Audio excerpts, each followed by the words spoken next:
प्रभु यीशु मसीह के परमेश्वर और पिता का धन्यवाद हो। किसके द्वारा, किसके बीच में? यीशु मसीह के द्वारा किसका धन्यवाद हो?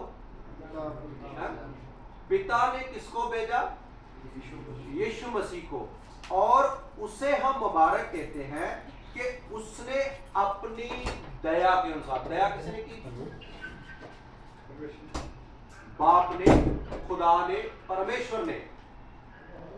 किसके बीच में होकर? यीशु मसीह के। और हमने शब्दों पर ध्यान देना है ताकि वचन के शब्द हमें पता चले। मुबारक है जी द्वारा इसी शब्द को। हमारे प्रभु यीशु मसीह के परमेश्वर और पिता का धन्यवाद हो, जिसने यीशु मसीह को मरे हुओं में से जी उठने के द्वारा अपनी बड़ी दया से हमें जीवित आशा के लिए नया जन्म दिया।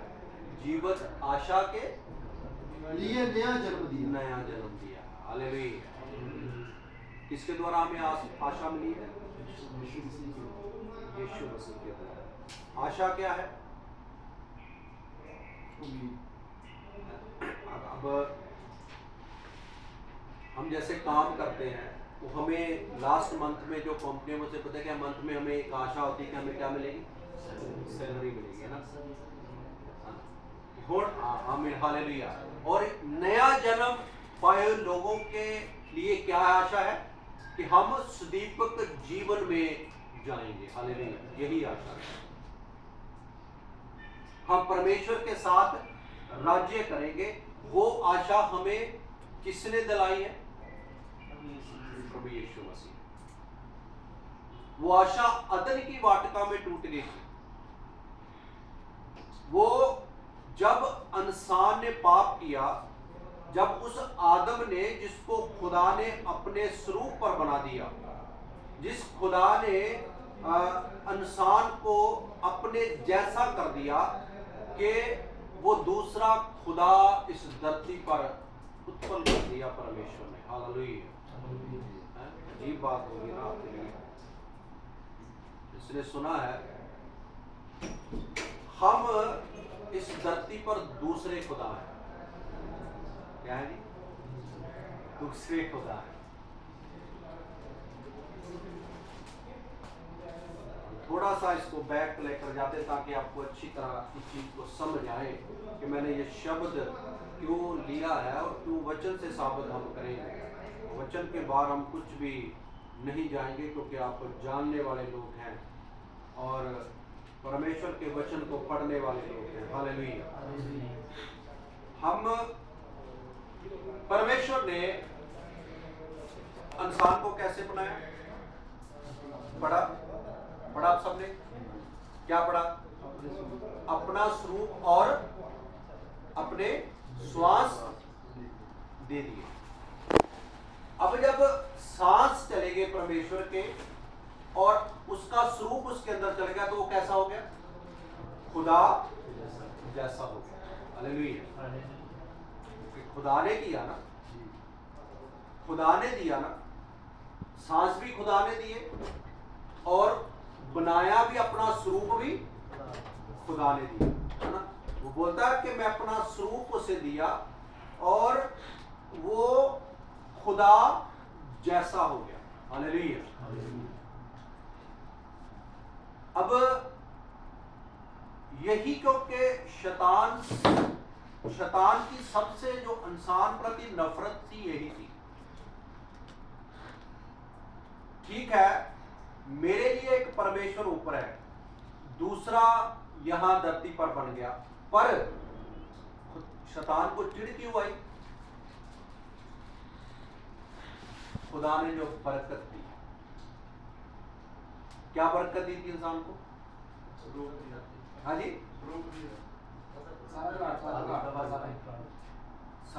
पूरी धरती को क्या भर दो, फूलो फलो और धरती को भर दो। शैतान को इसीलिए ये चिढ़ आ गई कि जो एक खुदा ऊपर है एक नीचे है, मगर ये मेरे लिए नेको खुदा बना पैदा हो जाएंगे तो मेरा तो वश नहीं चलेगा। अब जब हम नया जन्म पाते हैं, दूसरे लोगों की तरफ शैतान का ध्यान नहीं है, क्योंकि जब हम वो सूरत बिगड़ी थी कहां, अदन की वाटिका में, अब यीशु मसीह ने उसने उस सारी जो बिगड़ी सूरत को, मसीह इस धरती पर आया उस सूरत को संवारने के लिए अपनी सूरत को बिगाड़ दिया। हालेलुया। कैसे? जो सूरत वहां बिगड़ गई थी, जो स्वरूप खुदा ने अपना दिया था, जो अपनी उसने सांस फूकी थी, वो सारी अदनी की वाटिका में बिगड़ गई। क्यों? अनाज्ञाकारी के द्वारा। कैसे जी? अनाज्ञाकारी के द्वारा। बहुत सारे लोग वचन को लेके इस वचन को तर्क वर्क करते हैं, वो वहां तक नहीं जाना चाहते, क्योंकि वो फलों के बारे में कुछ ना कुछ बोलते हैं कि वो फल क्या था, वो फल कैसा था, वो ऐसा जो भी फल था वो परमेश्वर ने वहां दिया था। अगर आज लोग इस तर्क वर्क में पढ़ते हैं, वो अपने जीवन में बहुत सी मुसीबतों को और गलत दिशा में लोगों को लेकर जाते हैं। अगर ये पहले किताबें 5 मूसा ने लिखी हैं, मूसा की जरूरत नहीं पड़ी परमेश्वर से पूछने के लिए कि वो फल कौन सा था, तो आज लोग क्यों फल के बारे में ऐसे सवाल करते हैं कि वो फल ऐसा था, वो कैसा था। मूसा नबी था, परमेश्वर का वो प्रिय जन था, और पहली 5 किताबें जो मूसा ने लिखी हैं, उत्पत्ति से लेकर जितने भी 5 किताबें आगे लेविया व्यवस्था सार, वो सब मूसा ने लिखी हैं। 613 हुक्म जो मूसा ने दिए हैं शरा के मुताबिक। शरा जो पूरी है वो मूसा ने इस्राएल को दी है। पर जो फल खुदा ने कहा था कि तूने नहीं खाना, वो ही उसने किया। हुक्म का मतलब जो तोड़ना है शैतान ने, और शैतान ने जो इंसान के द्वारा कराया वो अनाज्ञाकारी कराई। जो परमेश्वर ने आज्ञा दी थी कि तूने जो फल नहीं खाना, इंसान ने वही किया। इसीलिए वहां सूरत बिगड़ गई। उसी सूरत को बनाने के लिए हमारा यीशु मसीह पुत्र बनकर इस धरती पर आ गया। हालेलुया। और अभी हमने वचन में पढ़ा है कि पिता ने दया की, किसके द्वारा? यीशु मसीह के द्वारा, क्योंकि उसने इंसान को अपना स्वरूप दिया था, अपने सांस उसने फूंक दिए थे, ताकि वो खुदा जैसा दिखे। वो पवित्र था, उसे कोई भी ज्ञान नहीं था, ना भले का ना बुरे का। जैसे ही अनाज्ञाकारी की, उसे सारी पहचान आ गई।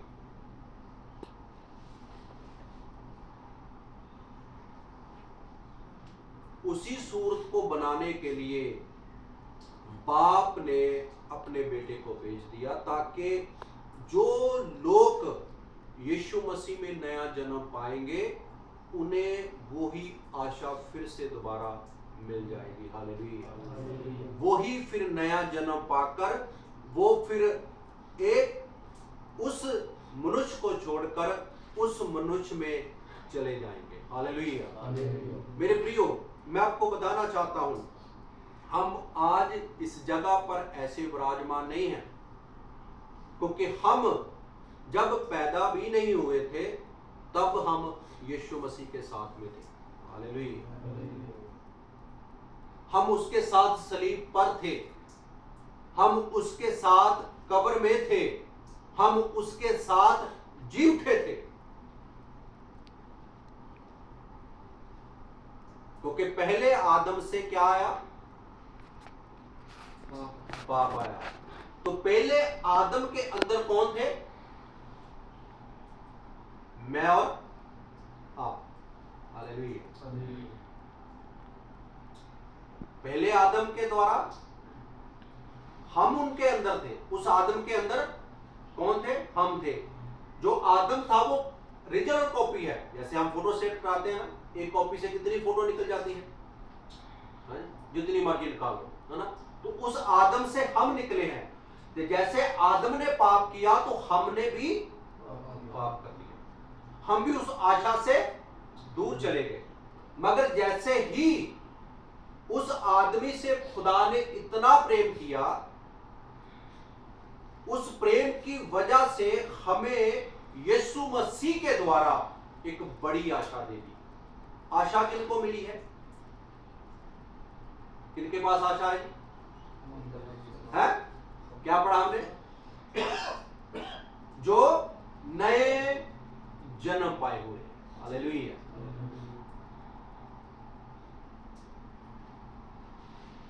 किनके पास आशा है? नए जन्म के पास। तो हमें नया जन्म पाना बहुत जरूरी है। तो हमें बपतिस्मे की रीति को समझना है। बपतिस्मा लेना एक रिवाज नहीं है, मगर हमने दफन होना है और नए सिरे से जन्म लेना है। हालेलुया। नए जन्म में मसीह में पैदा हो जाना है।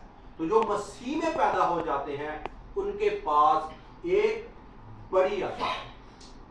हालेलुया। हिंदी में लिखा जीवता, और यहां पंजाबी जिउंदी आश, है ना। जीवता आश है हमारे पास। दुनिया के पास जीवता आश नहीं है, मगर जो मसीह में लोग हैं उनके पास एक बड़ी आशा है कि हम एक दिन अपने बाप के साथ होंगे। Hallelujah, hallelujah, hallelujah, hallelujah. क्योंकि हम उस कलेश में नहीं जाएंगे, दुल्हन उस कलेश में नहीं जाएगी। ये लकीर है पत्थर में कि दुल्हन वहां तक नहीं पहुंचेगी। दुल्हन नए जन्म के लोग उठाए जाएंगे। हालेलुया। पहले ही उठाए ले जाएंगे। उस धरती की बाद में कोई मुसीबतों का उनका कोई भी असर होने वाला नहीं है, क्योंकि हम आशा में जी रहे हैं। हालेलुया। तो जो आशा में जिएगा वो एक दिन बाप के साथ राज्य करेगा। Hallelujah, hallelujah, hallelujah. अगर हमने बाप के साथ राज्य करना है, अगर हमने बाप के साथ बैठकर कौमों का न्याय करना है, तो हमें नया जन्म पाना ही होगा। Hallelujah, hallelujah. हमें संसार को छोड़ना ही होगा। हालेलुया। संसार की बातों को छोड़ना ही होगा। Hallelujah, hallelujah, hallelujah, hallelujah, hallelujah. हमें अपने जीवन को रोशनी में चलाना, चानन में चलाना, संसार की बातों को छोड़ देना है। उन जिंदगियों को जैसे विश्वास नहीं करना। हमारा जो विश्वास है, हमारी नेचा जो है वो बड़ी है। हालेलुया। एक वर्ष और पढ़ लेंगे, इब्रानियों की किताब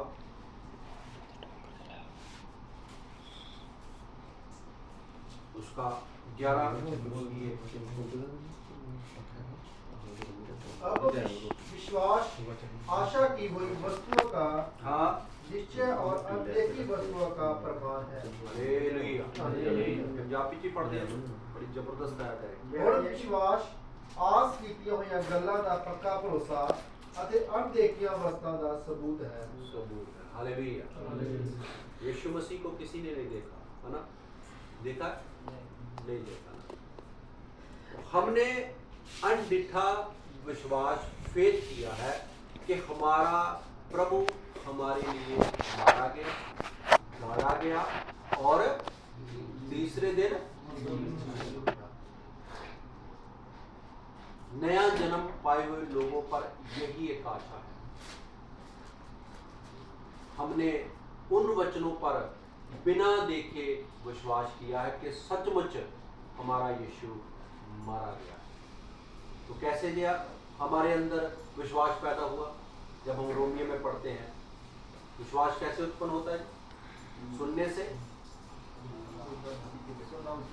वचन से।